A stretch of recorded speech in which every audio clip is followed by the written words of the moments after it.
on Wall Street. Economic indicators. Who knows where this is going to end up? To understand the economy, you have to understand human nature. This podcast is powered by Acast. What's the crack? How are you doing there? It's David. It's the podcast time.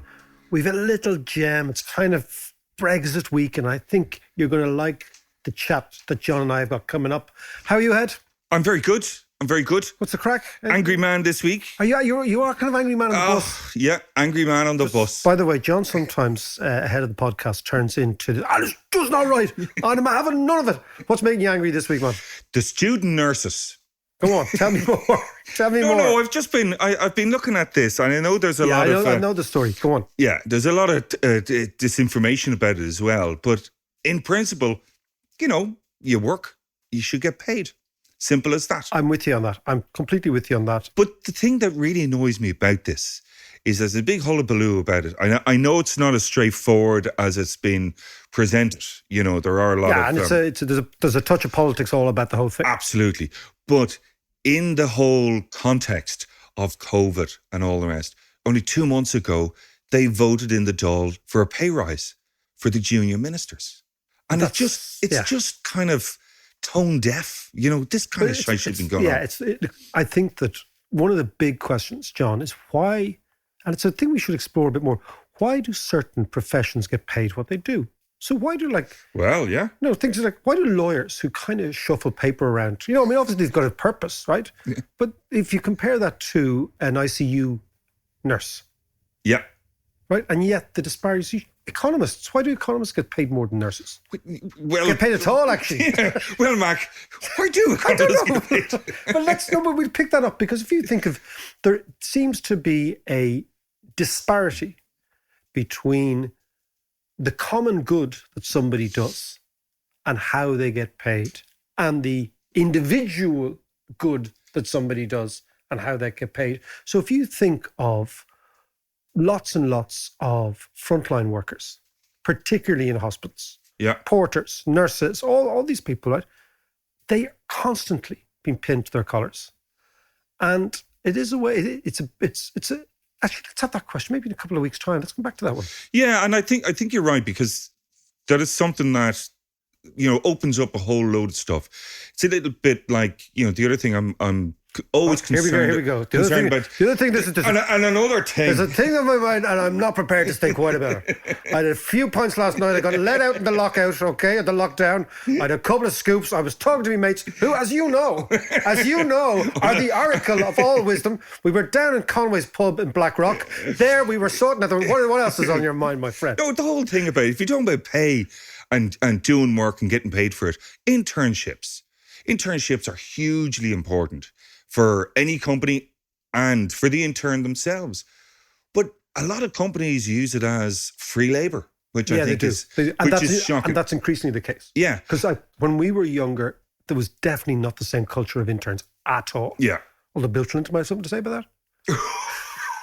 Now, let's switch and talk. We're going to talk about Brexit. And I think we should go straight to the source of power in the UK.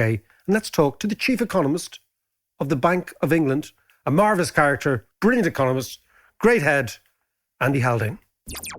Okay, we have a special treat for you. Just coming up to Christmas, we have a special treat for you on the podcast today, because I'm going to go and talk to the chief economist of the Bank of England. Now, it's not always you talk to the chief economist of the Bank of England, but this guy is different.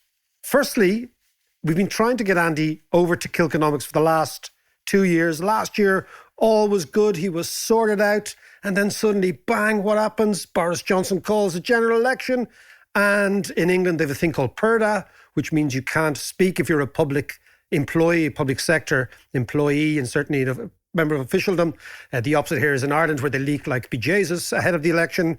But in England, they have a totally different view. So, Andy, how are you? Delighted to have you on the podcast. David, absolutely thrilled to be on the podcast. I'm so sorry I've had to dip out previously. What can you do? Sometimes politicians just get in the way, right? But I'm thrilled to be doing this and looking forward even more to meeting up in person Kilconomics down the line, I hope. Yeah, well, as you're from the north of England, so you'll appreciate grey winter days, lashing rain, nothing much to do except go to the back of the pub and have a chat.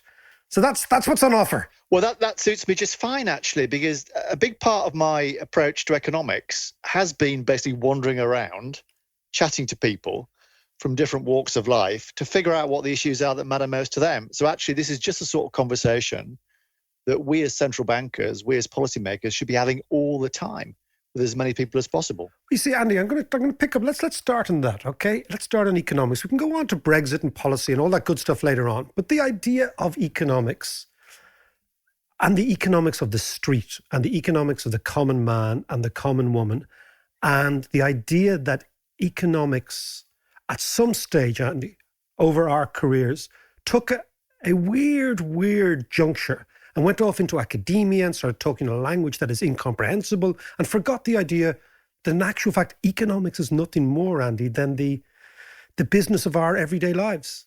What do you make of that? I think that's bang on. I think, everyday economics is something we encounter every day of our lives.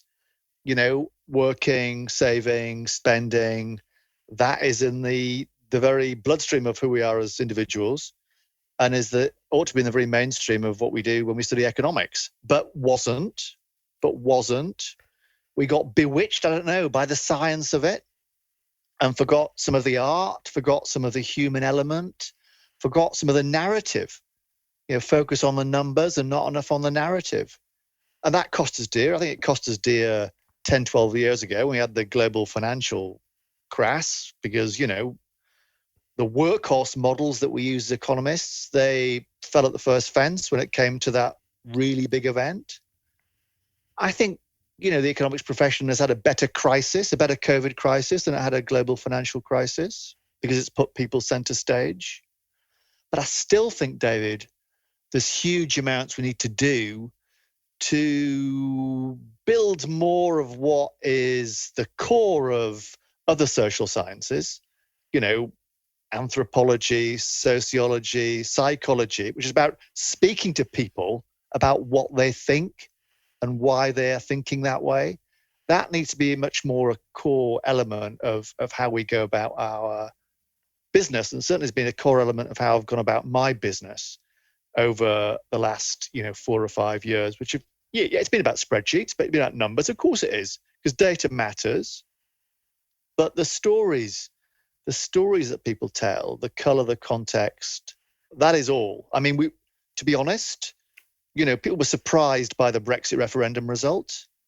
Had you wandered the pubs of England, as I did, chatting to people who previously weren't even asked for their view, it was absolutely there in the pubs. Not remotely any sort of visceral dislike of the EU, just a more general sense of discontent with their lot, of insecurity about what the world had served up. That's why Take Back Control was such a compelling narrative, because that's just what people wanted.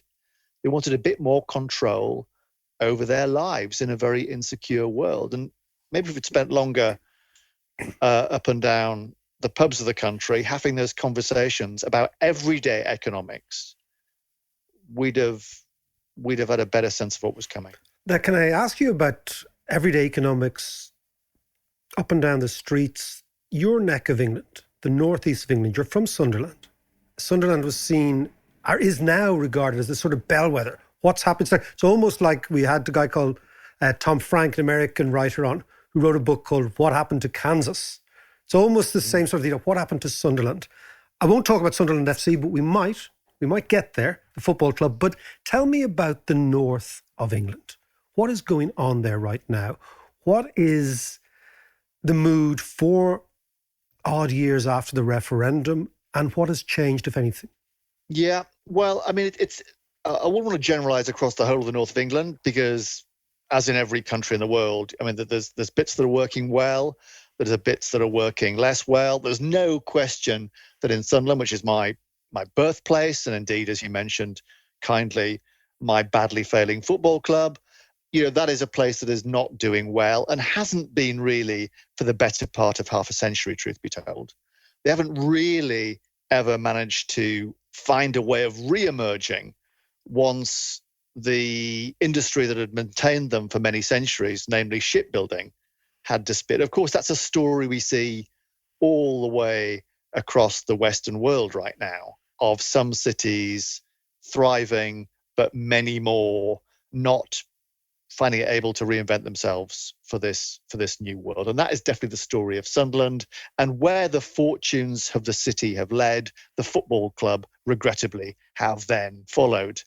Well, you did choose Roy Keane to pull you out of that particular fire. I'm not sure how much you know about Roy's man management before he alighted in Sunderland.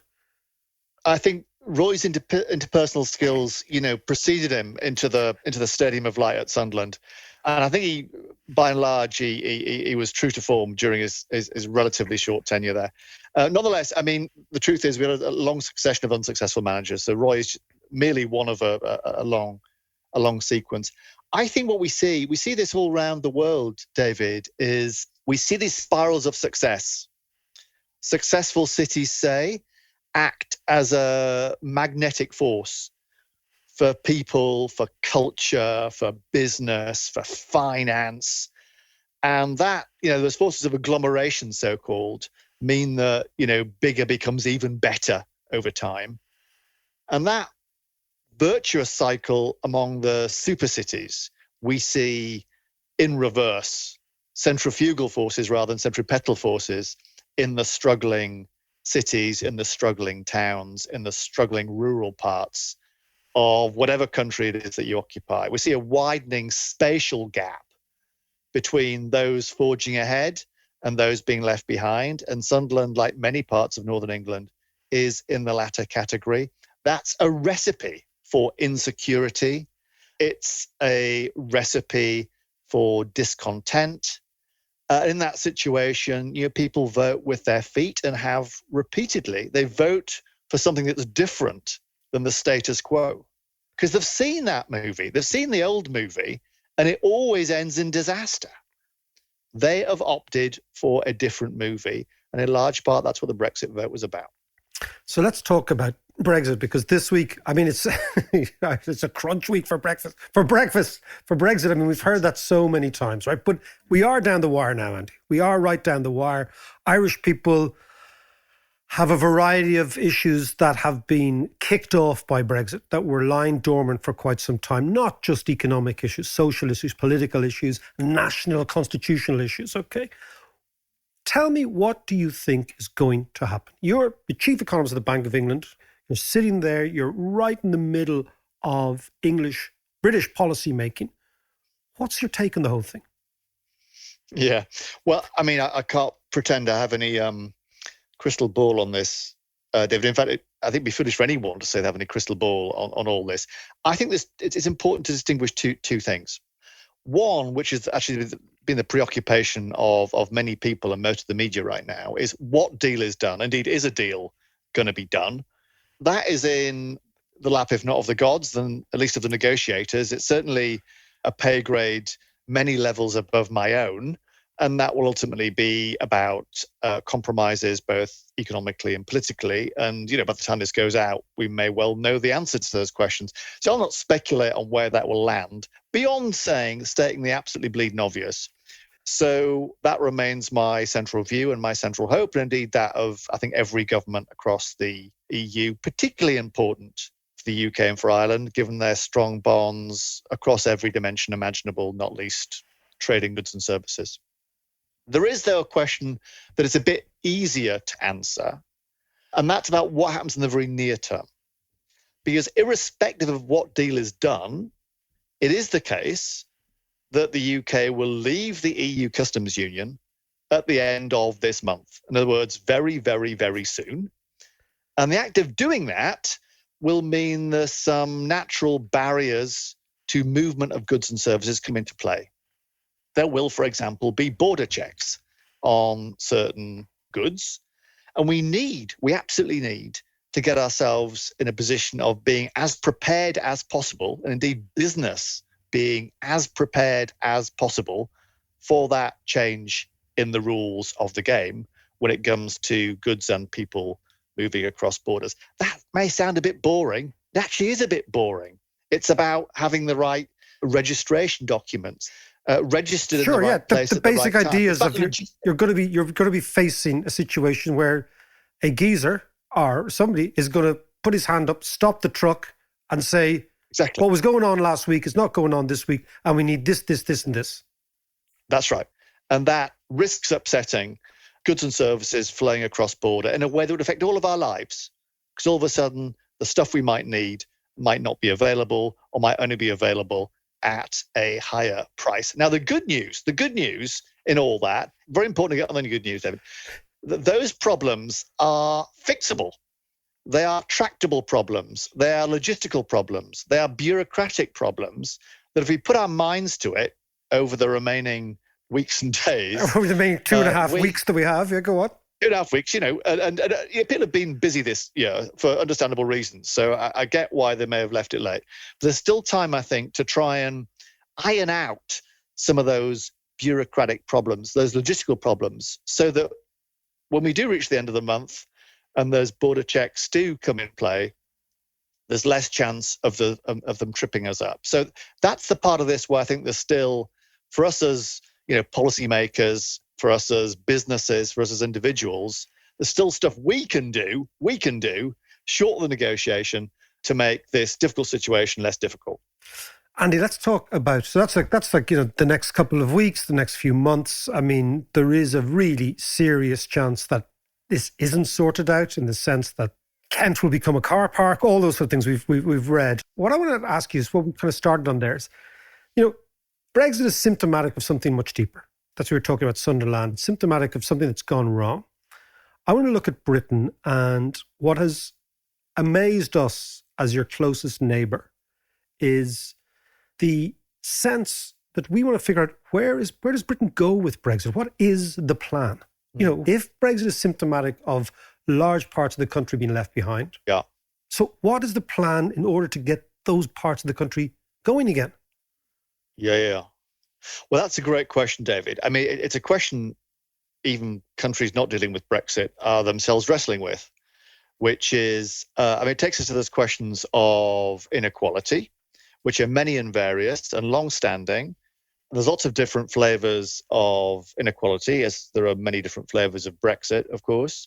There's the inequality financially, widening gaps between the incomes or wealth of different people. There's the generational inequality, which is the gap between, younger and older people. And there's also the spatial, the kind of regional inequality between parts of the country that are doing well, parts of the country that are doing far less well.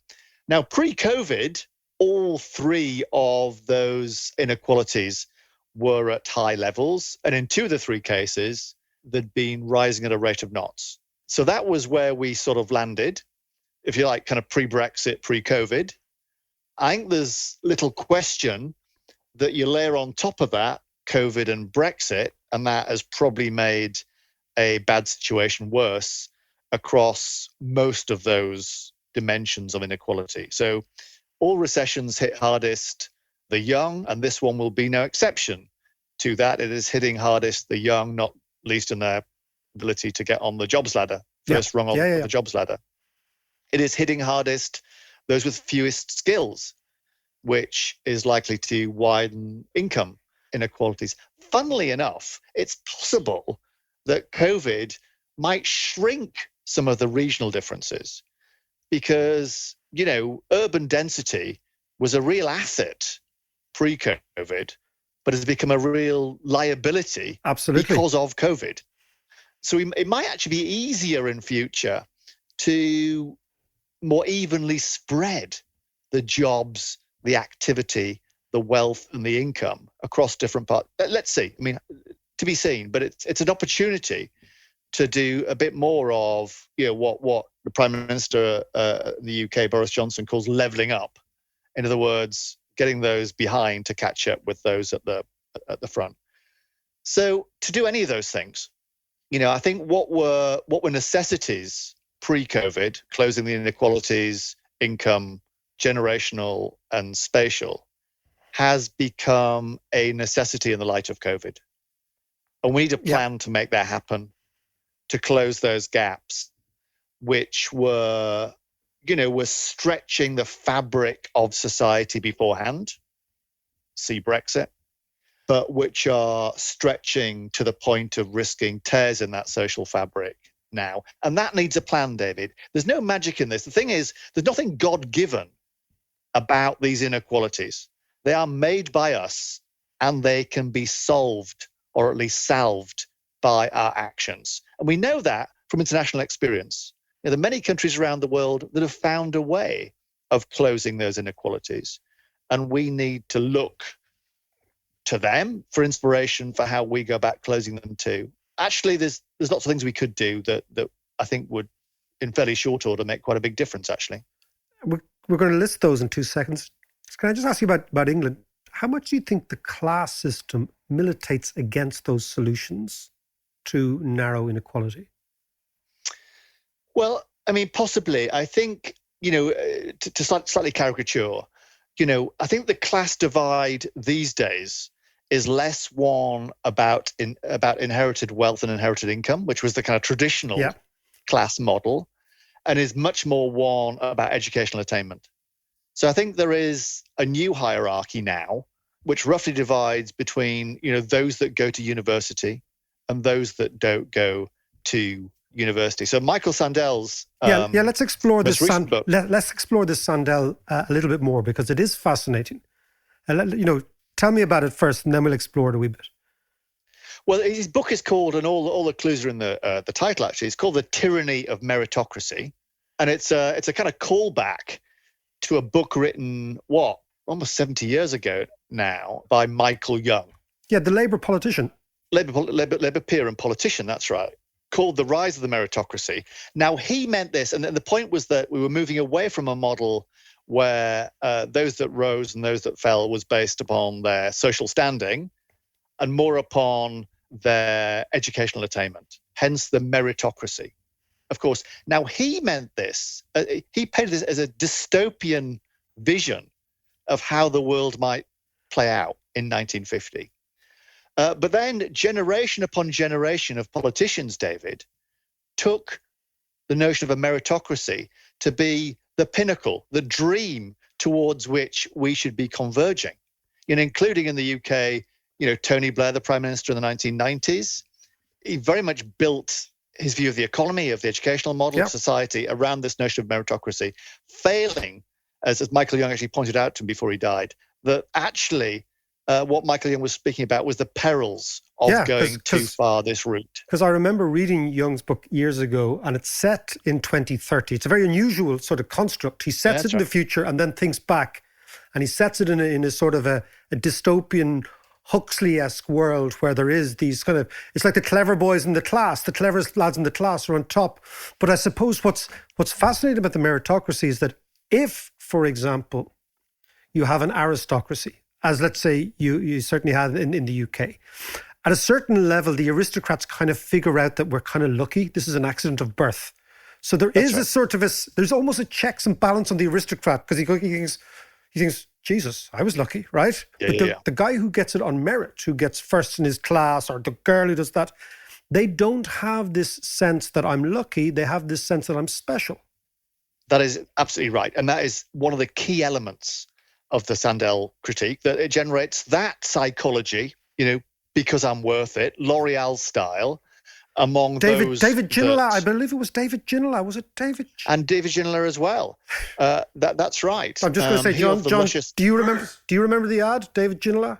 Yeah, wasn't he the Spurs footballer? Yes, you see, we knew that That's Andy right, Haldane, he knows his footballer. economics, but he knows his football. He knows his hair ads, which is even more important. Well, he does. I think David Ginola had locks almost as luscious as yours, John, actually. That's right, and as you say, that what is true of those that have succeeded, the flip is true of those that haven't, because they sense it's their fault. It's somehow my fault that I haven't risen.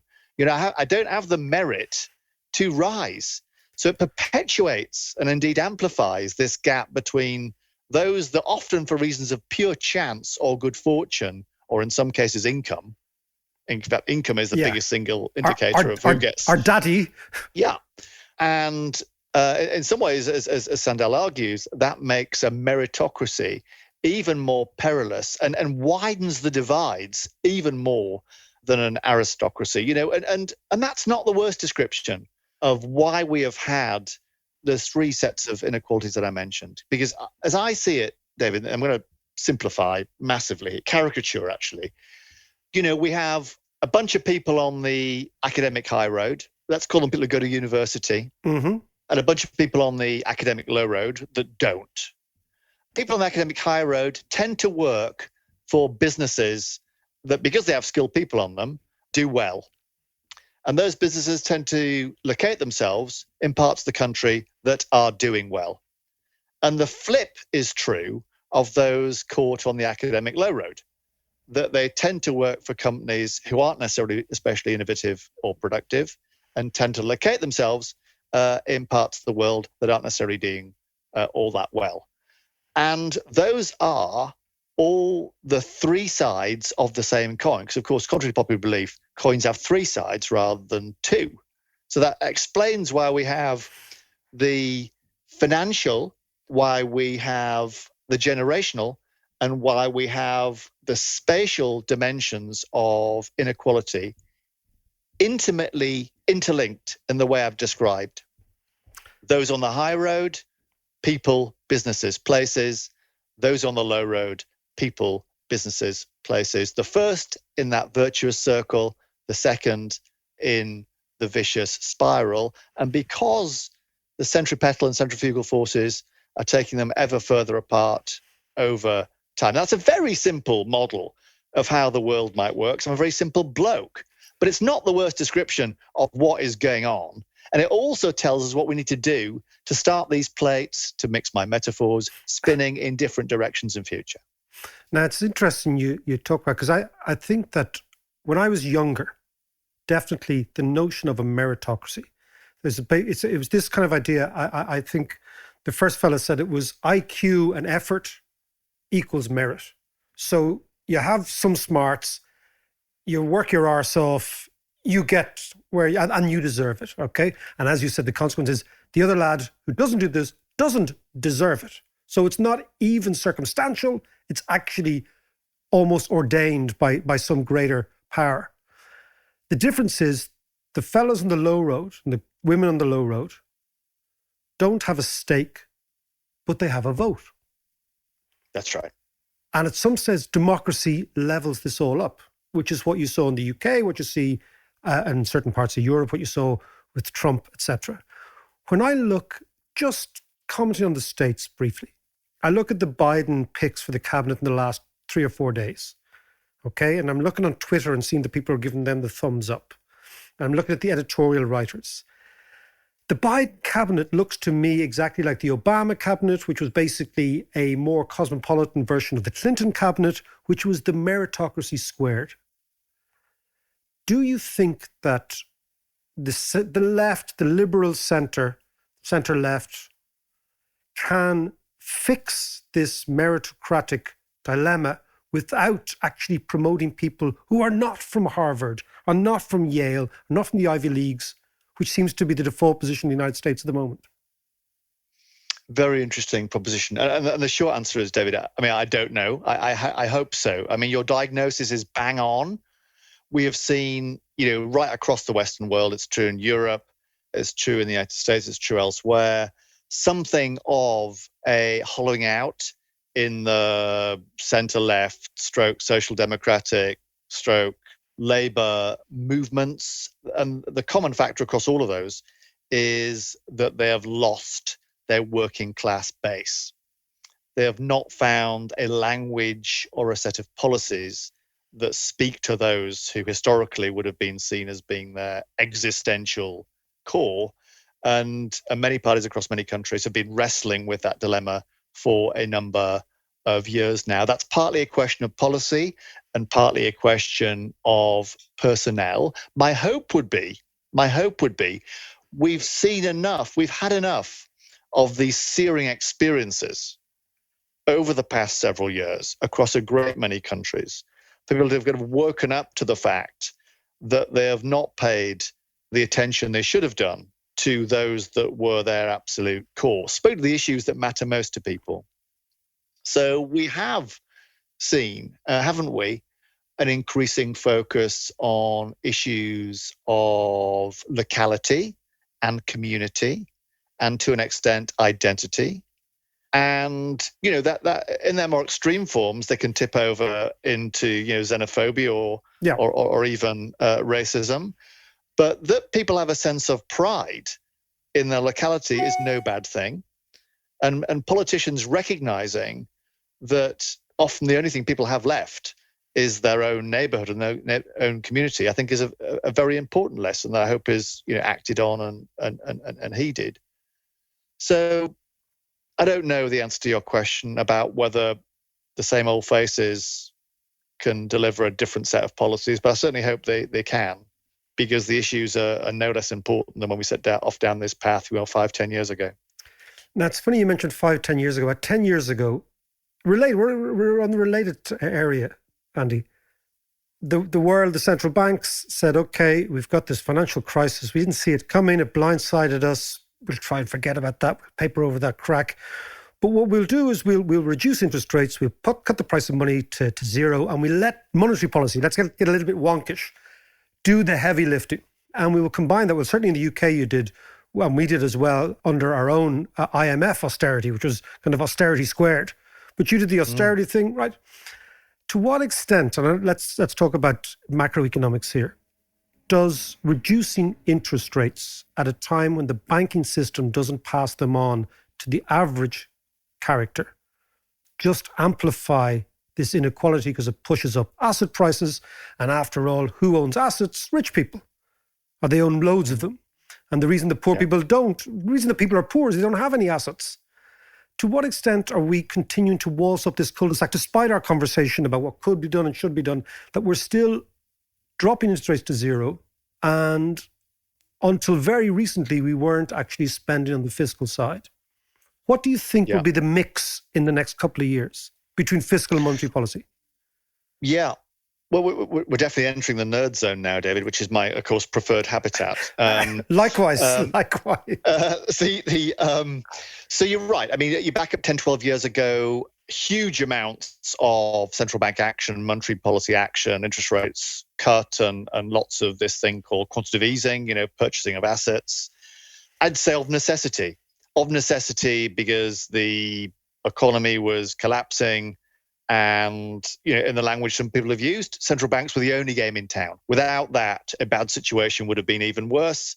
And the way I sort of justify it myself to my own conscience when I'm lying in bed at night worrying about these things is without that injection of monetary stimulus 10, 12 years ago, I reckon, across the UK, 1 million more people would have been out of work. And therefore it was worth doing. It was definitely worth doing. And many of those people would have been the poorest people in society. Any policy action, like any medicine, comes with some adverse side effects. But ultimately, this is about keeping the patient alive. And back 10, 12 years ago, it was about keeping enough people in work and keeping the economy alive. Fast forward 10 plus years, COVID crisis, we've seen another dose of monetary medicine, a massive dose of monetary medicine administered by central banks right around the world.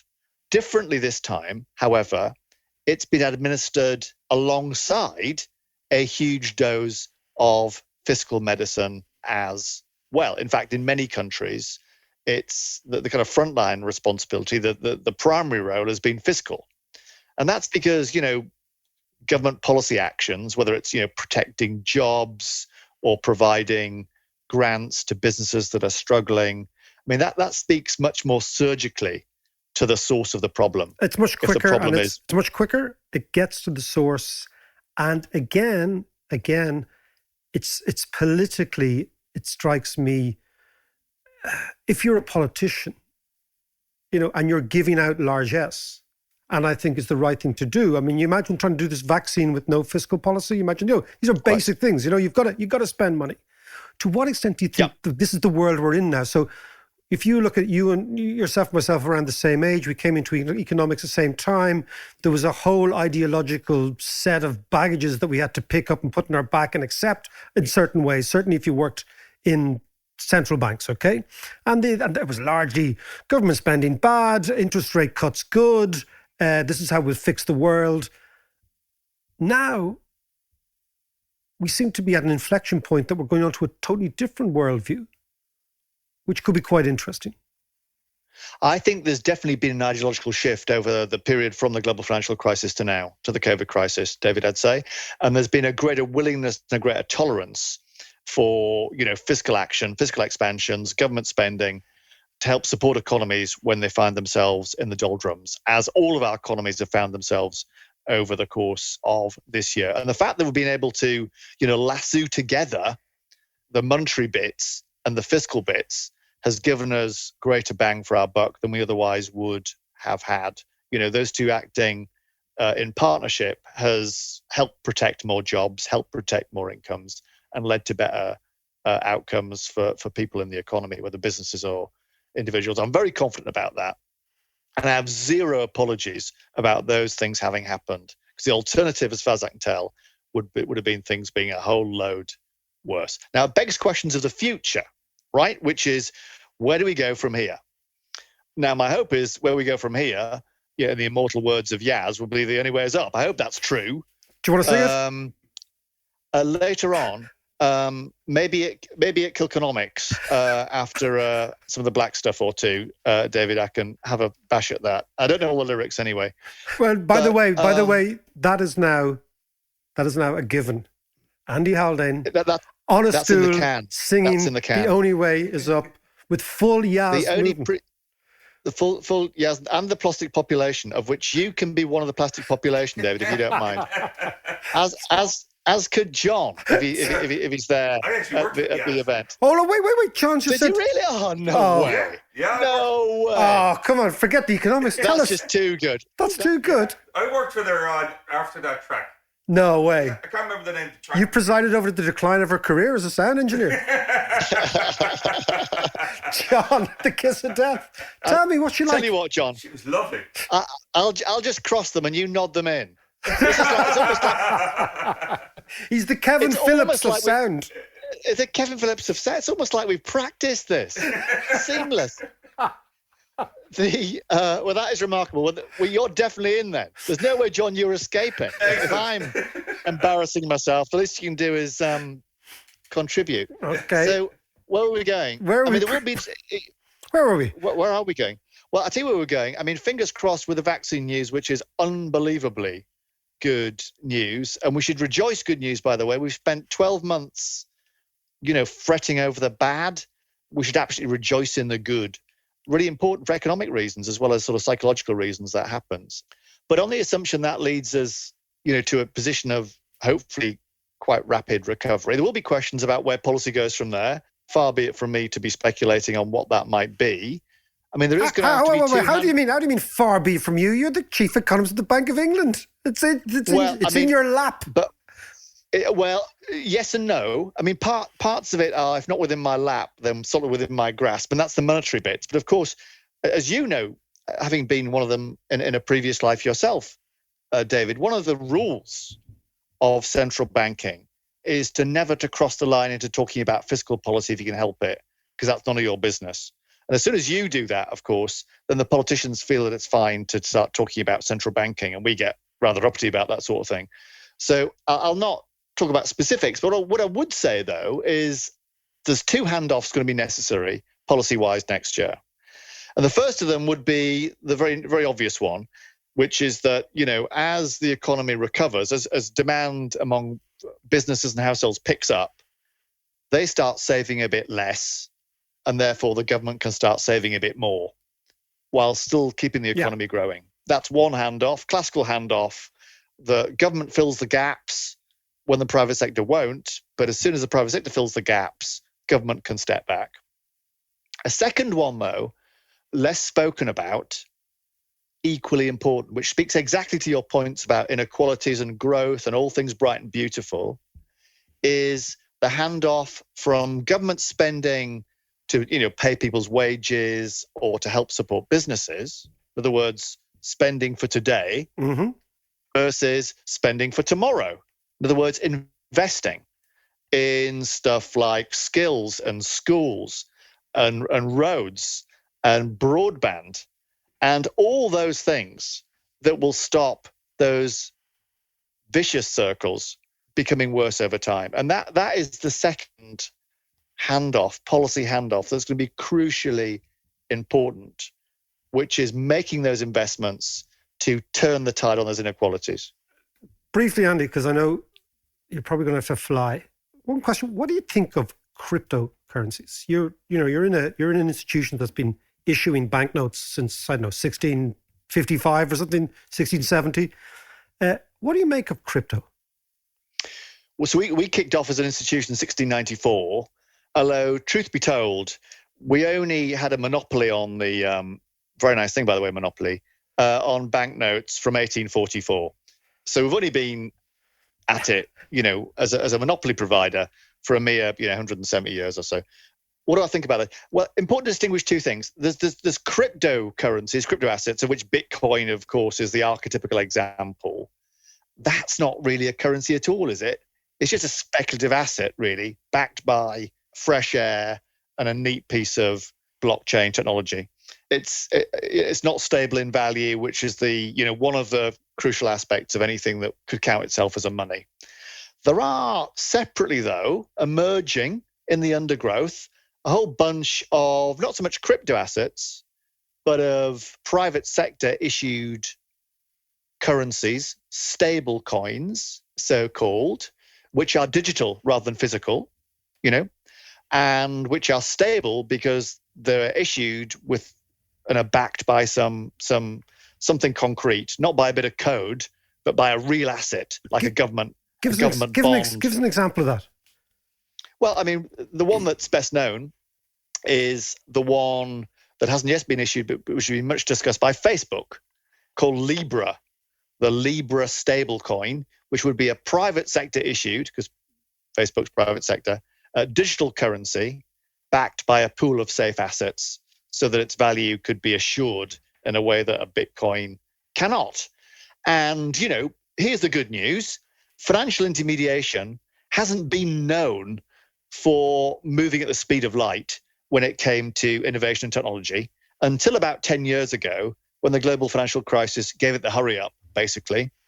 And since then, we've had lots of new players coming in, many of them non-traditional players like Facebook or Alibaba across in China, and have said, hang on a minute, this banking business, we'll have a piece of that. I think there's a lot of money in it. We've got a ready-made network. Why can't we start swapping monies between David and Andy and undercut the incumbents? I'd say that's a really, really good thing.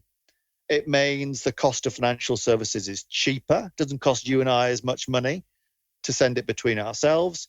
It also makes for a more inclusive financial system, because almost everyone's on Facebook, but a good chunk of the population remains unbanked. So at some level, this is a really good thing. It's, what you might call, creative disruption, disrupting the existing players with creative new products. But as with everything creative, it can disrupt sometimes a bit too much. And that's why when you're a sort of God-fearing central banker like me, who's heard lots of stories over my far too long career about, how this innovation is going to change the world and make the world more stable, and how this time is different, similar sort of stuff we heard just before the global financial crash of 2008, we need to be mindful of that we don't overreach on that innovation and actually generate coins that are anything but stable, or a financial system that's anything but stable. And that calls for, in traditional, expect me to say this, David, central banking style, as going a bit cautiously, welcoming this innovation, indeed encouraging this innovation, but not so much that we lose sight of the things that matter even more, which is stability in our money, which, when it goes wrong, we know from historical experience, is a disaster for everyone, but especially poor people. No, absolutely. In actual fact, I was reading the other day a great book called The Death of Money, which is about Germany, Hungary, and Austria, 1922 to about 25. And it's the hyperinflation. I want to leave on this last thing. When I talk to my kids, I tell them about watching television, and they look at me as if we don't get you, like turning on RTE and watching the news. They don't. First, they don't get it, right? I've never seen my kids watch television, and they're late teenagers, right? These are not little kids. They also don't have bank accounts. They don't know what a bank is. They use Revolut to send money to their mates. When you see something like that happening, it's very clear to me, and you see it in the BBC looking for their license fee and, etc. And here in RTE, that basically my mother religiously watches RTE for about 7 hours a day. My kids have never turned it on, right? Similarly, banking. Do you think we're on the cusp, not about coins and about printing new money and all this, but just the game of banking, right? Do you think we're on the cusp of something that is so revolutionary for banking that banks will be totally different in 10 years' time, and maybe much smaller, or maybe much newer, or a completely different creature? I think there's certainly that potential. I think, these could be existential moments for both private banks, and I'd say for central banks as well. Well, this is where I was going to go. The advent of a digital currency, I mentioned the private sector ones. Of course, one option, if you can't beat them, is to join them, and for central banks themselves to start issuing their own digital currency. We haven't made any decisions on that yet, but it's certainly an option.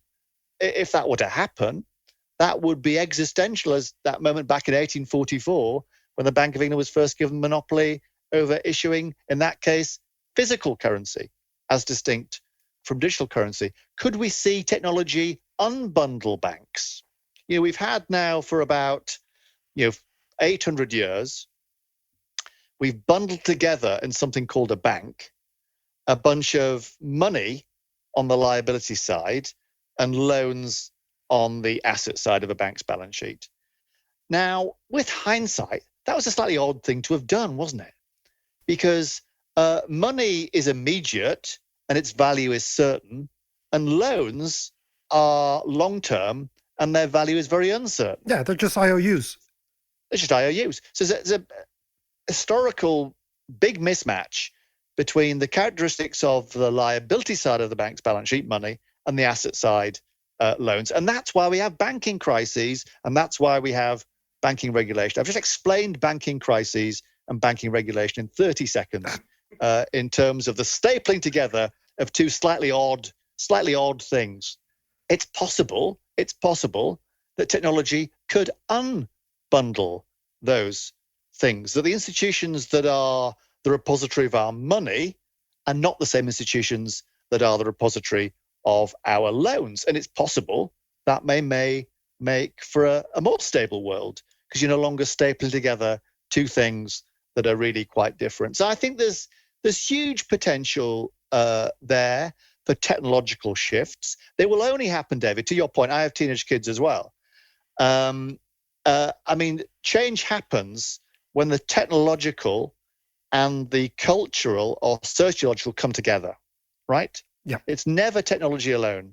It's as much cultural adaptation as technological transformation. That will be true of banking.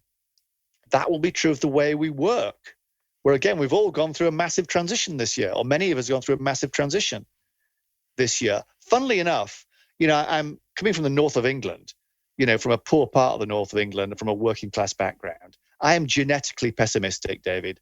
You'd expect me to be. But it also means I'm a contrarian. And the contrarian in me right now is actually rather optimistic about what the possibilities are. Let's explore that before we go. Let's explore that optimism before you go. Because, a man, as you said, the man from the north of England, what was the Monty Python sketch of the fellas from the north of England? That's right, yeah, the Yorkshireman. That's right. Yeah.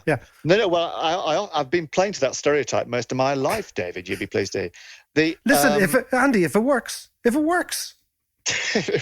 I'm not sure it has. That's the problem. Let me take one. You mentioned finance. That's one thing. How we work. Let's take how we work. I've been working for 30 years It's only this year I'd realized how much time I've been wasting, right? Because it turns out that for the 29 years prior to this one, I'd spent 2 hours every day doing work, but not being paid for it and not being productive while doing it. Because that's what commuting is. Of course, it's unpaid and unproductive work, which is the worst type of work you could possibly come across. Unpaid work where you don't actually achieve anything. And this year has taught us that we don't all have to commute, in my case, into the City of London every day. We can actually work from home. There are downsides of that, but there's some big upsides as well. And I think there's a chance that this crisis might jolt us away from this silly equilibrium previously, where everyone felt they had to go in, crammed into those trains, crammed into those tubes, inhuman conditions, wasting 2 hours of the day, doing nothing and getting paid nothing for the privilege, to a different equilibrium where we'll spend a bit more time working here at home, as well as spending some time at work. And that is a disruption that could be good for not just our productivity, but for our well-being as well. There's a reason, David, why London is by some margin the most miserable place in the UK. And that's because of commuting. So doing less of it, will help level up, in the lingo of our Prime Minister, well-being, with fewer miserable Londoners like me in exile. And hopefully what's true in London could be true, all the way around the world as well to some degree. So I think especially these times, really important that we think about what are the opportunities? What are the possibilities that this crisis has spawned? Crises always do. Absolutely. That's why the word crisis in Mandarin translates into both challenge. We've had loads of challenges this year, and opportunity. We've had the challenges, we've risen to the challenges, and thank God we have. It's now time to seize the opportunity in terms of how we do banking, how we work, how businesses run, how we spread ourselves across the regions. And, that's what economists like me need to spend a bit more of their time talking about over the next few years, I think. And who knows, Andy, at the end, Sunderland may well stop collapsing and turn around. What's the chance of that? Would you extend that optimism to your footy career? I think there's more chance of the economy turning around than there's Sunderland FC, David. But of course, as I've become late in life an optimist, let me be optimistic about that as well. We've seen, as we're on football, look at Leeds United. I grew up in Leeds, and they have turned the corner. My side. I have that. Is that your side? See, Johnny Giles. You remember Johnny Giles? I do. Yeah, I know of. Right? Yeah. Far too young to remember Johnny Giles. You're a child.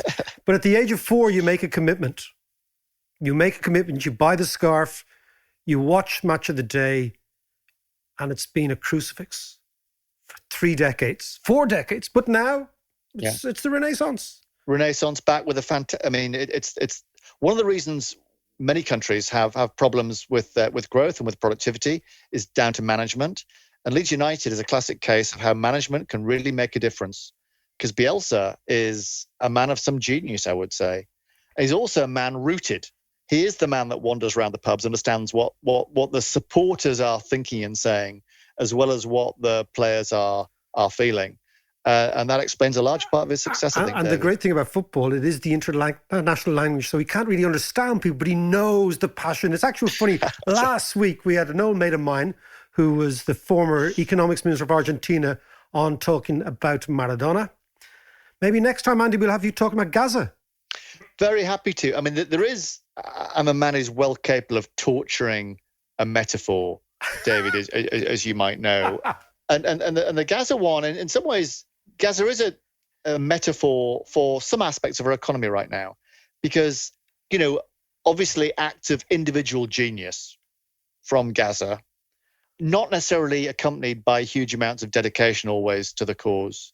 And in some ways, that's the story of many of our economies right now. We have little flashes of brilliance, of innovation, of eccentricity, of entrepreneurial behavior, of world-leading businesses, but just not enough dedication by the rest of the team to turn that into a world-beating performance.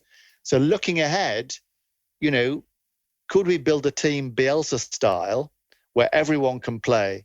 They play with a freedom and an entrepreneurial spirit, but as a collective. Could that be a metaphor for our economy? Let's all hope so. Andy, it was an absolute pleasure. That was fun. Thanks, David. Not at all. Listen, thank you so much. Cheers, that was David. brilliant. Cheers, Hope to guys. catch you soon in person. Yeah, Cheers, absolutely. David. Cheers, Cheers, John. guys. Bye. Phil. Bye-bye. Right.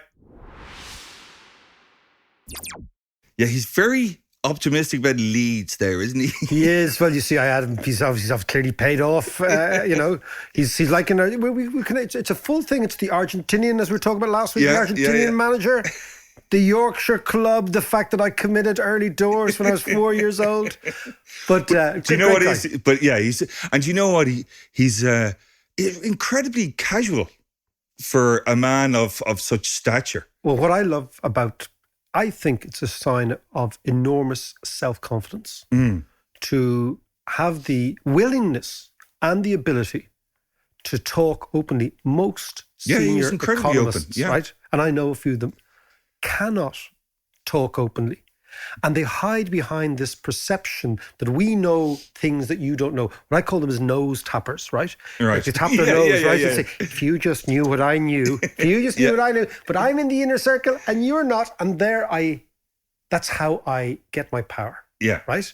Whereas someone like Andy, and it's hats off to the Bank of England for promoting a guy like that throughout the years, is basically saying, look, economics is for the people. Economics is for everybody. Economics is down the pub. It's walking around. It's what this podcast is about.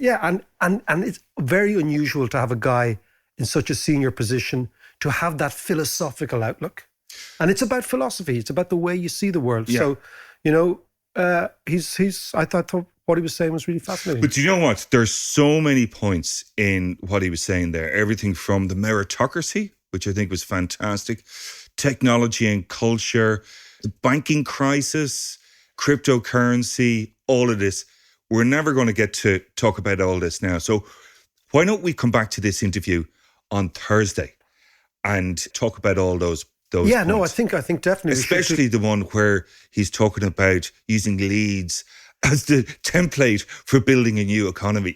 Well, the problem with Leeds, okay, and I'll tell you, Leeds was also the template for the complete collapse, right? Right. Because if you think about I remember writing about this in 2007 or whatever, right? So what you'll know is what Leeds tried to do is they borrowed huge amount of money to create a team that had to win the Champions League in order to make the whole thing work together, right? And I remember saying that Ireland was the Leeds of economics. So we were borrowing all this money to put on houses, which had to keep going up in price for the whole thing to work together. I remember writing that Ireland are the Leeds United of West European economics. So on the downside and the upside, there is a lesson. Let's come back to those ideas that Andy was just rolling out there. Yeah. Let's come back on Thursday. Brilliant. I know you're sitting there worried about what you're going to give that person you love for Christmas. Give them the gift of knowledge with the Dave McWilliams podcast. We're going to give you, for December only, a full year's membership with a 15% discount.